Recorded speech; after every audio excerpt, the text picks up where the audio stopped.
রংপুরে দখল আর দূষণে অস্তিত্ব সংকটে থাকা শ্যামাসুন্দরী খালের অবৈধ স্থাপনা উচ্ছেদ শুরু হয়েছে।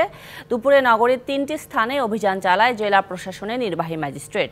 দীর্ঘদিন পরে হলেও শ্যামাসুন্দরী উদ্ধারের এই উদ্যোগকে স্বাগত জানিয়েছেন নগরবাসী। তবে কার্যক্রম যেন থমকে না যায় এমন দাবিও তাদের। অবৈধ স্থাপনা সরিয়ে নেয়ার নোটিশ দেওয়ার পর বুধবার শুরু হয় খাল উদ্ধার অভিযান।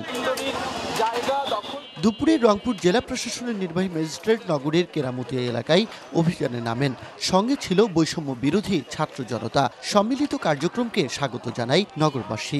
আমরা ছোটতে কিন্তু গোসল করছি, এখানে মাছ ধরছি এবং ধোপারা কাপড় ধুইত, আর এখন সেই শ্যামাসুন্দরীর মধ্যে নাকি রুমেল দিয়ে আমাদের থেকে ধরে যেতে হয়। আমরা তো এই অভিযানকে স্বাগত জানাই। আমাদের যেটা জায়গা ছিল সেটা আমরা ছেড়ে দিচ্ছি, অন্য জায়গাগুলোতেও যেন এইভাবেই দখল মুক্ত হয়। আমি আশাবাদী তারা যেন এটা লোক দেখানো না করে, ক্ষণিকের জন্য না করে। ১৬ কিলোমিটার দীর্ঘ শ্যামাসুন্দরী অবৈধ দখল আর ময়লা আবর্জনার ভাগাড়ে এখন মৃতপ্রায়। এর আগে খালটি উদ্ধার ও সংস্কারে ২ দফায় গচ্ছা ৩৭ কোটি টাকা। শ্যামাসুন্দরীকে উদ্ধারের জন্য আমরা প্রতিশ্রুতি দিয়েছিলাম। সেই প্রতিশ্রুতির ফলশ্রুতিতে আমরা রংপুর জেলা প্রশাসনের সহযোগিতায় আমরা উদ্ধারে নেমেছি। বিপ্লবের যে স্পিড, এই স্পিডকে ধারণ করে আমরা শ্যামাসুন্দরী দখল মুক্ত করব। দখলদারিত্ব যত বড়ই ক্ষমতাশালী হোক না কেন, আসলে এখানে আর ক্ষমতার প্রভাব খাটবে না।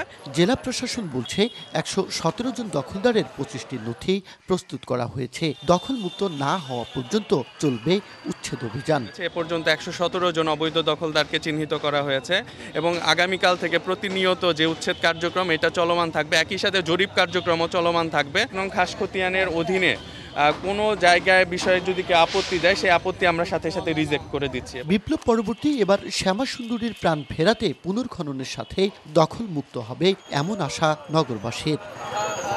Majed Masud, DBC news, Rangpur.